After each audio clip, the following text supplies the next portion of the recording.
Welcome to IG media. So నిద్రలో కాలు పిక్కలు పట్టేయడం ఇది చాలా పెద్ద సమస్య, చాలా మందిని వేధిస్తూ ఉన్న సమస్య. అసలు ఏంటి ప్రాబ్లం, ఎందుకు వస్తుంది, రాకుండా జాగ్రత్తలు ఏంటి, వస్తే ఎలా తగ్గించుకోవచ్చు? సో దీని గురించి పూర్తి వివరాలు తెలుసుకుందాం. ఈరోజు మనతో పాటు ఉన్నారు ప్రముఖ న్యూరో సర్జన్ డాక్టర్ రంగనాథం గారు from Aster prime hospital, Ameerpet. Doctor గారు నమస్తే. నమస్తే డాక్టర్ గారు, జనరల్గా ఈ మజిల్ క్రాంప్స్, నిద్రలో కాలు పిక్కలు పట్టేయడం అనేది ఒక యూనివర్సల్ ప్రాబ్లం లాగా అయిపోయింది. అయితే చాలా 100కి 100% పీపుల్ ఏదో ఒక్కసారైనా ఒకరోజైనా ఈ ఇబ్బంది పడి ఉంటారు అనేది చెప్తూ ఉన్నారు. సో అసలు ఏంటి డాక్టర్ గారు ఈ సమస్య, ఎందుకు నిద్రలో కాలు పిక్కలు పట్టేస్తాయి? నిద్రలో పిక్కలు పట్టడం అన్నది మీరు చెప్పినట్టుగా చాలా చాలా కామన్ సమస్య. అసలు ఒక వ్యక్తి జీవితంలో ఒకసారైనా ఇలాంటి ఇబ్బంది రాకుండా ఉన్నారు అంటే నేను నమ్మేదానికి లేదు.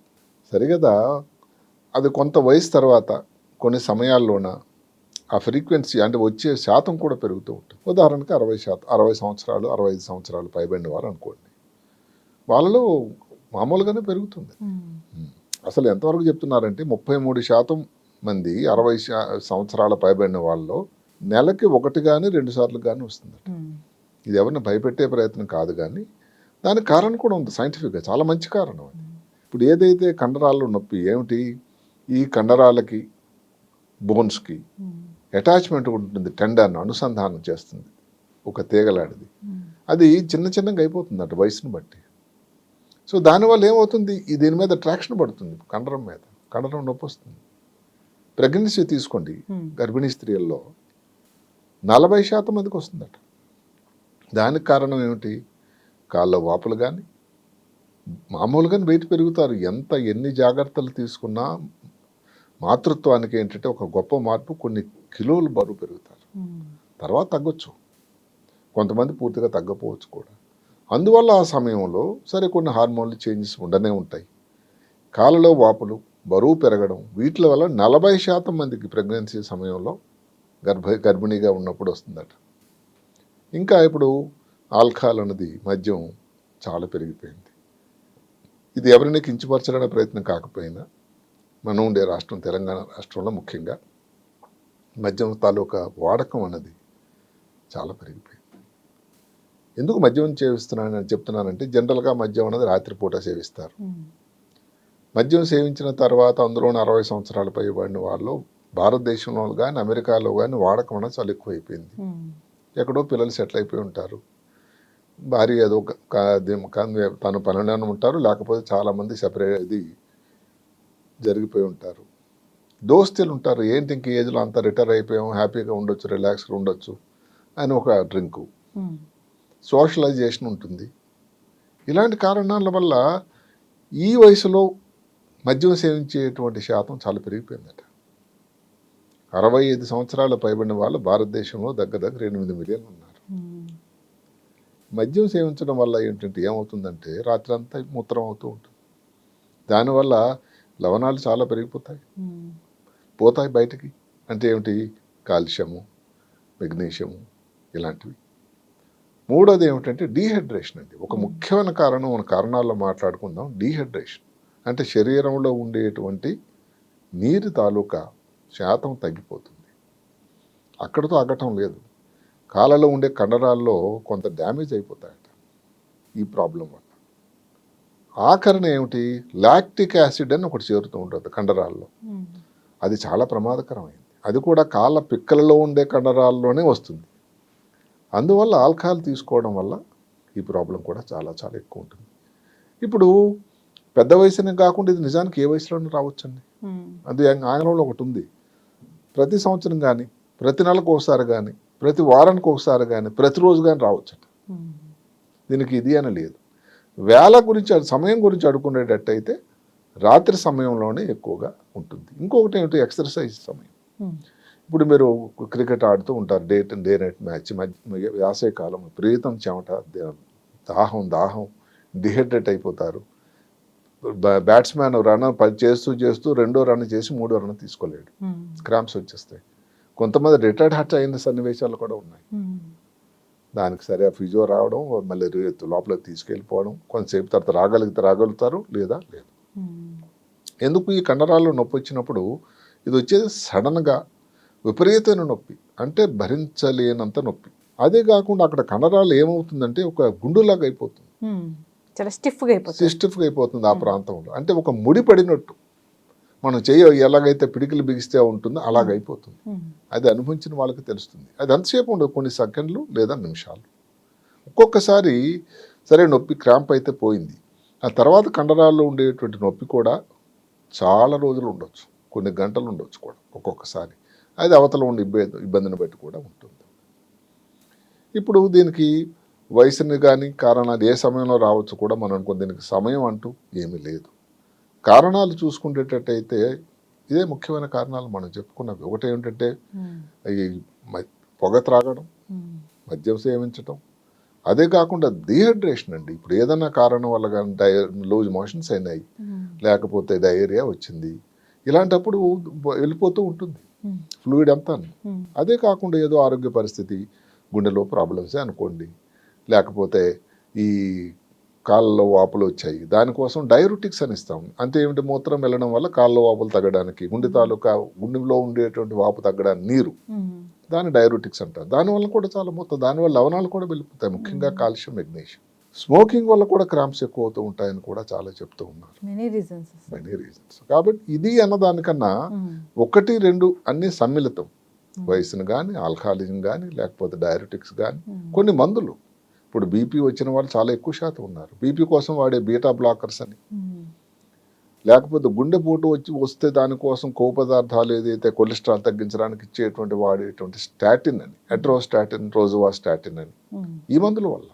అంతవరకు ఎందుకండి, ఇప్పుడు పిల్లలు రాకుండా మామూలుగా ముందు జాగ్రత్తలు తీసుకోవడానికి కొన్నాళ్ళ పాటు స్త్రీలు వాడతారు కాంట్రసెప్టివ్ పిల్స్ అని, ఆ గర్భ నిరోధక మాత్రలు, దానివల్ల వస్తుంది. డైరుటిక్స్ అయితే చెప్పుకున్నాం. క్యాన్సర్ బాధితులు చాలా ఎక్కువ మంది ఉన్నారు. క్యాన్సర్ కోసం వాడేటువంటి కొన్ని మందులు, సిస్ప్లాటిన్ అని. ఆస్తమా ఉందనుకోండి, ఆస్తమా కోసం ఏదైతే ఉందో కొంతమందికి ఈ నెబులైజర్స్ లాంటి వాడుతూ ఉంటారు, ఆ మందుల వల్ల ఇవన్నీ పిక్కల మీద పనిచేస్తాయి. కాఫీ కానీ, టీ కానీ, దాంట్లో కెఫీన్ అనే పదార్థం ఉంటుంది. అదే కాకుండా కొన్ని స్టిమ్యులెంట్స్ ఉంటారు. అంటే కొంతమంది రాత్రి నిద్రపోకూడదు పిల్లలు, యంగ్ పిల్లలు ఏం చేస్తారు, చిన్నప్పుడు తెలియదు వాళ్ళకి, రాత్రి నైట్ అవుట్లు చేస్తుంటారు చదవడానికి, దానికి స్టిమ్యులెంట్స్ అని తీసుకుంటారు, ఆంఫిటమిన్ అని, ఎఫిడ్రిన్ అని, సూడో ఎఫిడ్రిన్ అని, ఇలాంటివన్నీకి కారణభూతులు అవుతాయి మందులు. ఇవన్నట్టయితే కొన్ని కండరాల్లో ప్రాబ్లమ్స్, మయోపతి అంటే కండరాల్లోనే వ్యాధి. కొంతమంది కాలు ఫ్లాట్గా అయిపోతాయండి, ఫ్లాట్ ఫీట్ అంటారు. నడుస్తున్నప్పుడే వాళ్ళు ఎలా నడుస్తుంటారు అంటే మామూలుగా ఆర్చ్ ఉండాలి కాళ్ళ కింద, భగవంతుడు తయారు చేసినప్పుడు. కొంతమందికి పుట్టినప్పటి నుంచే ఫ్లాట్గా ఉంటాయి. ఫ్లాట్గా ఉండేటప్పుడు ఏమవుతుంటే వాళ్ళ నడక బల్ల తెలియకుండా కండరాల మీద ఎక్కువ బలం పడుతూ ఉంటుంది. మంచివి అది కూడా ఒక ప్రాబ్లం. అదే కాకుండా ఏదన్నా ఈ కాళ్ళ పిక్కల చోట్లో నీ జాయింట్ అంటాం, అది కొంతమందికి పుట్టిన నుంచే ఏదో కారణాల వల్ల రీకర్వేయటం, అంటే ఇది ఒకలాగా వంకర అయిపోతుంది దానివల్ల. ఇప్పుడు నరాల జబ్బులు సరే, అన్నిటికంటే ముఖ్యం ఇప్పుడు ఎవరికైనా డయాబెటీస్ ఉందనుకోండి, లేదంటే థైరాయిడ్, అన్నిటికంటే ముఖ్యమైనటువంటి కారణం థైరాయిడ్ వ్యాధి, కిడ్నీ ప్రాబ్లం, వీటన్నిటిలో జబ్బుల్లో మామూలుగా. నరాల జబ్బులు తీసుకున్నట్టయితే పెరిఫెరల్ న్యూరోపతి, లేకపోతే అమైట్రాఫిక్ లాటరల్ స్క్లెరోసిస్ అని, మోటార్ న్యూరాన్ డిజీజ్ అని. అదే కాకుండా ఆఖరిలో ఏదైతే నరాల మీద ఒత్తిడి, అంటే దానికి ఏదైనా శస్త్రచికిత్స చేయాల్సిన సన్నివేశాల్లో ఉండేటువంటి ప్రాబ్లం కానీ, ఈ కారణాలన్నిటి వల్ల కూడా ఈ దీని కింద మనం పరిగణిస్తాం. అంటే ఇన్ని కారణాలు ఉన్నాయి డాక్టర్ గారు. డయాబెటీస్ ఉన్నా మజిల్ క్రాంప్స్ వస్తాయి, సో ఇన్ని ఏదైనా టాబ్లెట్స్ వాడుతున్నా సైడ్ ఎఫెక్ట్స్ లాగా మజిల్ క్రాంప్స్ వస్తాయి. అసలు ఇప్పుడు ఇంకా శాస్త్రం ఏం చెప్తుందంటే, కొంచెం ముందుకు వెళ్ళి చెప్తే కొన్ని జబ్బులు రాకముందు క్రాంప్స్ మాదిరి బయటకు ఇండికేషన్ ఉంటుందట, సూచన రావచ్చు సుమా అని. డయాబెటీస్ కానీ, పార్కిన్సన్ వ్యాధి కానీ, ఇందాక చెప్పినటువంటి యాంటీరియర్ లాటరల్ స్క్లెరోసిస్ అని కానీ, తర్వాత లివర్ కానీ ఫెయిల్యూర్, ఏదైనా ప్రాబ్లం సరిగా పనిచేయకపోయినా కానీ, ఇవేవైనా కానీ ముందు సూచనగా రావచ్చట. అందువల్ల ఈ క్రాంప్స్ అన్నది వచ్చినప్పుడు సింపుల్గా వచ్చి తగ్గిపోతుందని కాకుండా, పరిస్థితి రిపీటెడ్గా కానీ వచ్చిన, అంటే డాక్టర్ దగ్గర మరి ఎప్పుడు వెళ్ళాలి, ఒకసారి క్రాంప్ వస్తే అని భయపెట్టడానికి లేదు. ఎక్కువ సార్లు వస్తున్నా కానీ, చాలా ఎక్కువ నొప్పి ఉన్నా, అదే కాకుండా క్రాంప్స్తో సహా స్పర్శ తగ్గిపోయినా, అదొక ఇష్యూ ఉంటుంది. అది ఒక ఇష్యూ. తర్వాత ఏదైనా కారణాంతరం వాళ్ళు ఎక్కువ డీహైడ్రేషన్ అయిపోవడం వల్ల కానీ, డెఫినెట్గా దాని వలన తీసుకోవాల్సినటువంటి ఓరల్ డీహైడ్రేషన్ థెరపీ తీసుకున్నా కానీ ఆరోగ్య పరిస్థితి కుదిరిపడకపోయినా డాక్టర్ని సందర్శించాల్సిన అవసరం అయితే ఉంది. రెగ్యులర్గా క్రాంప్స్ వస్తున్నాయి, ఏదో ఒకటి హోమ్ రెమెడీ చేసుకున్నా తగ్గుతున్నాయి అంటే హోమ్ రెమెడీ తగ్గిపోతే సరే పర్వాలేదు, కానీ రిపీటెడ్గా వచ్చాయనుకోండి, ఒకసారి 2 సార్లు అయితే సరే. ఇందాక మనం చెప్పుకున్నాం 60 తర్వాత వచ్చిన వాళ్ళలో నెలకు ఒకసారి రావడం అనేది సహజం. ఇప్పుడు యంగ్స్టర్లో వచ్చింది అనుకోండి, అదే కాకుండా మామూలుగా కాళ్ళలో పిక్కల్లో వస్తాయి క్రాంప్స్, ఇప్పుడు చేతుల్లో వచ్చిన, పొట్టలో వచ్చిన ఇలాంటి ఇబ్బందులు ఉన్నప్పుడు కూడా ఒకసారి మనం ఆలోచించాల్సిన, అంటే మామూలు క్రాంప్స్ ఏనా, మిగతా చోట్ల రావు. మామూలుగా కాళ్ళు లెగ్ క్రాంప్స్ అన్నది జనరల్గా దాని పేరు లెగ్ క్రాంప్స్ అండి. అంటే కాళ్ళలో పిక్కల్లో వచ్చేది కాఫ్ అంటారు ఇంగ్లీష్లో, అక్కడ వచ్చేవి. అది కాకుండా క్రాంప్స్ పొట్టలో వచ్చాయి అనుకోండి, అదే కాకుండా స్త్రీకి గర్భిణీ దీంట్లో పీరియడ్స్ అప్పుడు వచ్చేది సరే, అది కాకుండా మిగతా టైంలో వస్తాయి. అలాంటప్పుడు దానికి ఇంకేదైనా కారణాలు ఎలక్ట్రోలైట్స్ తగ్గిపోవడం కానీ ఇంకేదో మనం చెప్పుకున్న కారణాలు ఏమన్నా ఉండాల్సినటువంటి అనే ఒక ఆలోచనతో, ఒక అనుమానంతో పరీక్షలు చేయాల్సిన అవసరం అయితే ఉన్నది. పరీక్షలు అంటే ఎట్లాంటివి డాక్టర్ గారు? పరీక్షలు అంటే పెద్ద పరీక్షలు ముందు లేవు, మామూలుగా రక్త పరీక్ష. ఉదాహరణకి డయాబెటీస్ ఉందా లేదా, దానికోసం ఒక ఫాస్టింగ్ బ్లడ్ షుగర్, అది కొంచెం అటు ఇట్లో ఉన్నట్టయితే 3 నెలల యావరేజ్ HbA1c అని కానీ, లేకపోతే ఎలక్ట్రోలైట్స్. మామూలుగా నాకు ఎవరైనా ఈ ప్రాబ్లమ్స్తో వస్తే అవుట్ పేషెంట్లో నేను చేసేది ఏమిటి, ఎలక్ట్రోలైట్స్, పొటాషియం తక్కువ ఉన్నాక, కాల్షియం, మెగ్నీషియం, ఇవి మామూలుగా చేసే పరీక్ష. ఎలక్ట్రోలైట్స్ పరీక్ష అనేది సపరేట్గా ఉంటుంది. సీరం ఎలక్ట్రోలైట్స్లో సోడియము, పొటాషియము, క్లోరైడ్ అని ఉంటాయి. అది కాకుండా కాల్షియం, మెగ్నీషియం కూడా ఒక రకమైన ఎలక్ట్రోలైటే, అవి కూడా చేయాల్సి ఉంటుంది. సరి కదా. ఇప్పుడు థైరాయిడ్ అని డౌట్ ఉందనుకోండి, లేకపోయినా మనం చూడగానే వారికి ఏదో స్కిన్ డ్రైగా ఉంది, వారికి కోల్డ్ ఇంటాలరెన్స్ అంటారు. అంటే ఇప్పుడు అందరికి మామూలు కంటే మామూలుగా ఎక్కువ చలేస్తుంది వాళ్ళు, అది ఉన్నా కానీ, పీరియడ్స్ ఏదైనా ఇర్రెగ్యులర్ అయిపోయినా, ఈ మధ్య కాలంలో బరువు ఎక్కువ పెరిగినా, ఒక థైరాయిడ్ ప్రాబ్లం ఉందన్న డౌట్ ఉంటుంది. కాబట్టి థైరాయిడ్ కోసం వాడే థైరాయిడ్ ప్రొఫైల్ ఉంటుంది, T3, T4, TSH అని, ఆ పరీక్ష కానీ. అదే కాకుండా ఈ కాళ్ళలో రక్తనాళాలు, ఇందాక మనం చెప్పి డయాబెటీస్ ఉందనుకోండి, కాళ్ళలో రక్తనాళాలు, రక్త ప్రసరణ తగ్గిపోవడం వల్ల కానీ క్రాంప్స్ రావచ్చు. దానికోసం డాప్లర్ స్టడీ అని ఉంటుంది. డాప్లర్ అంటే ఒక పెద్ద ఇన్వేజివ్ కాదు, నొప్పి లేకుండా ఉండేటువంటి గొప్ప పరీక్ష. అంటే అల్ట్రాసౌండ్ సాధనం ద్వారా చేసేది. రక్తనాళాలు, అందులోనేమిటి, రక్తనాళాలు 2 రకాలు ఉంటాయి, చెడు రక్తం తీసుకెళ్లేవి, మంచి రక్తం తీసుకెళ్లేది. ఈ మంచి రక్తం తీసుకెళ్లే రక్తనాళాల మీద దాని ప్రభావం ఉంటుంది, కాబట్టి దానికోసం చేసేటువంటి డాప్లర్. అలాగే ఇప్పుడు నరాలు పెరిఫెరల్ న్యూరోపతి అని సస్పెక్ట్ చేస్తున్నాం, చాలా సంవత్సరాల నుంచి డయాబెటీస్ ఉంది, ఇంకేదో లెడ్ ఇలాంటి దగ్గర ఉన్నారు, వాళ్ళకి ఏదైనా టాక్సిటీ ఏదైనా వచ్చింది, అలాంటప్పుడు పెరిఫెరల్ న్యూరోపతిని అంటాం. దానికోసం నెరో కండక్షన్ వెలాసిటీ అంటాం. ఇవి ఒక టెస్ట్, అన్ని ఇవి సింపుల్ టెస్ట్లు. ఇవన్నీ నెగిటివ్ వచ్చాయి అనుకోండి, ఇంకా నాకు ప్రాబ్లం ఉందంటే, ఇందాక చెప్పినట్టు ఏదైతే స్పర్శలో తేడా వచ్చినా, నడకలు ఎక్కువ తేడా వచ్చినా, క్రాంప్స్ రిపీటెడ్గా వచ్చినా, MRI లాంటి పరీక్ష నడుము కూడా చేయాల్సిన అవసరం కూడా ఉంది. అది ఆఖరిని, అది బ్రహ్మాస్త్రం అనుకోండి, అది ఖర్చుతో కూడుకున్నది కాబట్టి రాగానే ఫస్ట్ MRI అందరికి చేయం. అయితే ఏం తెలుసు డాక్టర్ గారు, జనరల్ గా MRI చేసినప్పుడు ఒకవేళ దానికి సంబంధించి నరాల మీద ఒత్తిడి ఉందనుకోండి, లేదంటే స్పైనల్ కార్డులో ట్యూమర్లాడుతుంది ఉందనుకోండి, దానివల్ల కూడా అది ఒక ఇందాక చెప్పుకున్నట్టుగా ఏంటంటే నరాల్లో ఉండే ప్రాబ్లం ముందుగా రావడానికి క్రాంప్స్ ద్వారా ఒక సూచన అని చెప్పొచ్చు. ఓకే. సో దీనికి ట్రీట్మెంట్ అంటే ఎట్లా ఉంటుంది? ట్రీట్మెంట్ అనేది ఒకటి ఏంటంటే, మామూలుగా మెయిన్గా ఎక్కడంటే రాత్రి మీద వచ్చింది అనుకోండి, దాన్ని కాళ్ళు స్ట్రెచ్చింగ్ చేసి సరిపోతుంది, కాళ్ళు ముందుకు చాపితే. అసలు సింపుల్ ఎక్సర్సైజ్ బెడ్రూమ్లోనే చేయగలిగింది ఏంటంటే, నొప్పి ఉన్నా కానీ కొంచెం ఓర్చుకొని నిలబడి, ఏది గోడ వైపు ముఖం ఉంచి 2 చేతులు గోడ మీద పెట్టి, ఒక కాలుని మడిచి కాళ్ళ హీల్ మీద, మడమ మీద నిలబడాలట 3 సెకండ్లు. అలాగున్న తర్వాత మళ్ళీ కొంచెం రిపీటెడ్గా చేయాలి, చాలా వరకు తగ్గిపోతుంది. లేదు దానికి వచ్చిందాన్ని మసాజ్ చేసుకోవచ్చు లైట్గా మీరు కానీ, ఇంకెవరైనా వచ్చిన వాళ్ళు ఎవరైనా సహాయం ఉన్నా కానీ. కోల్డ్ ఏదైనా స్నానం చేయగలిగితే అప్పటికప్పుడు కోల్డ్ బాత్ చాలా ఉపయోగం. కోల్డ్ బాత్ దానివల్ల అప్పటికప్పుడు అసలు ఎలాగైతే వచ్చిందో అలాగ ఐసులా తగ్గిపోవచ్చు. 4 ఏమిటంటే వేడి నీళ్ళతో కాపడం కానీ, ఏదైనా గుడ్డ కానీ, హాట్ ప్యాక్ కానీ పెట్టినా కూడా తగ్గిపోతుంది. ఇంకొకటి పొటాషియం తక్కువ వల్ల కూడా మనం అనుకున్నాం, పొటాషియం రిచ్గా ఉండేటువంటి పదార్థాలు ఉన్నాయి, అరటిపండు, లేకపోతే పొటాటో, ఆలుగడ్డలు, తర్వాత ఆరెంజు, ఇలాంటివి తీసుకోవడం వల్ల కూడా చాలా ఉపయోగకరంగా ఉంటుంది.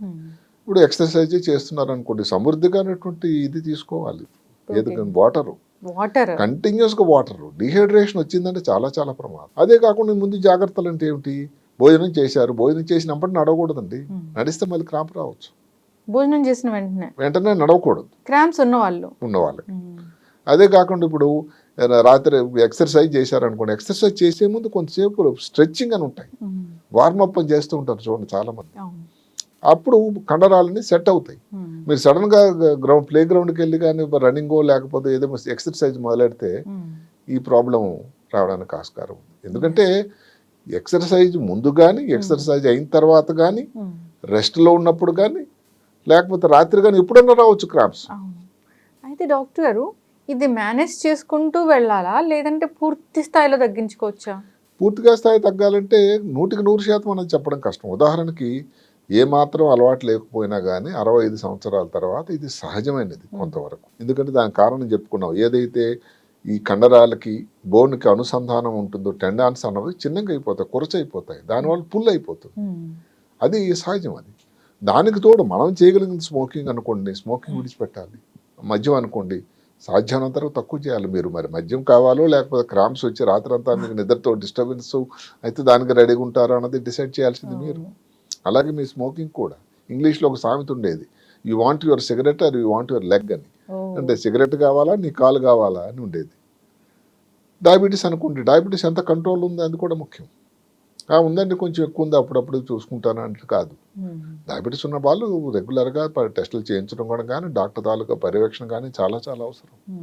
అంటే ఇందులో ఏ తేడా వచ్చినా, ప్రెగ్నెన్సీ ఒక్కటేనండి, ఆ సమయం అయిపోయిన తర్వాత బరువు తగ్గిపోయి వాటర్ కానీ ఏదైతే కాళ్ళలో ఉండే నిలుపు తగ్గిపోతే ఆ క్రాంప్స్ రావడానికి ఆస్కారం అనేది తక్కువైపోతుంది. ఎస్ డాక్టర్ గారు, ఈ టాపిక్ సంబంధం లేకపోయినా ఈ కాళ్ళు ఉబ్బులు అనేవి ప్రెగ్నెన్సీ తర్వాత కూడా కొందరిలో కనిపిస్తూ ఉంటాయి.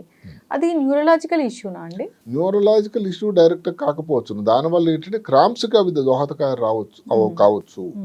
అదే కాకుండా ఇప్పుడు మాటకి గంటలు కూడా ఈ మధ్యకాలంలో ఒకటి వచ్చింది, దగ్గర 50% భారతీయులు అసలు నా వ్యాయామం లేదట, పూర్తిగా అలా కూర్చోవడం, టీవీ చూడడం, మొబైల్ చూడడం అయిపోయింది. దానివల్ల కాళ్ళలో వాపులు వచ్చాయి. నడుస్తూ ఉండాలి, నడుస్తున్నప్పుడు కాళ్ళు స్ట్రెచ్చింగ్ చేయడం, లేకపోతే కొంచెం కాళ్ళు ఇసిరేటట్టు చేయడం, అంటే కండరాలు రిలాక్స్ అవ్వాలండి. అలా కంటిన్యూస్ కూర్చున్నా కూడా ఇబ్బందే.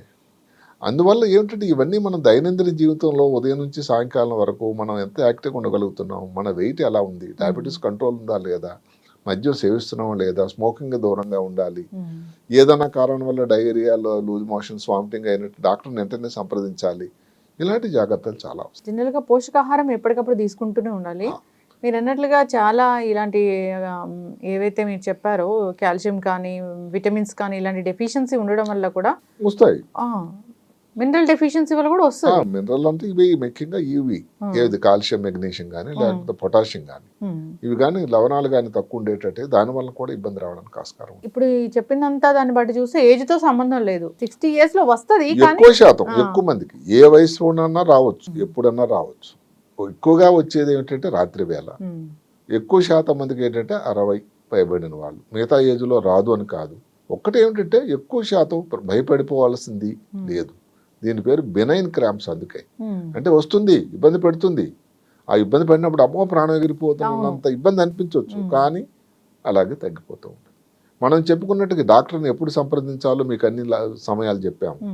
ఎక్కువ ఫ్రీక్వెంట్గా వచ్చినా కానీ, కాళ్ళలో కానీ పరిస్థితి తగ్గిపోయినా, కాళ్ళ నడకలో తేడా వచ్చినా, ఇలాంటి అప్పుడు మాత్రం డాక్టర్ని మరి కాళ్ళ ఇది మామూలు క్రాంప్స్ అని విడిచిపెట్టకుండా అప్పుడు డాక్టర్ని సంప్రదించాల్సిన అవసరం అయితే చాలా ఉంటుంది. అయితే ఏ డాక్టర్ని సంప్రదించాలని కూడా చాలా పెద్ద డౌటే. అది అంటే మీ ఆలోచన బట్టి జనరల్గా ఏమిటంటే ఇది అందరూ చూడొచ్చును. అయితే అవతల వ్యక్తి ఏ డాక్టర్ దగ్గరికి వెళ్ళారనే దానికి స్పెషలిస్ట్ని బట్టి ఉంటుంది. జనరల్గా కండరాలు, నరాలు అన్నవి న్యూరాలజీ, న్యూరోసర్జనే చూసేది.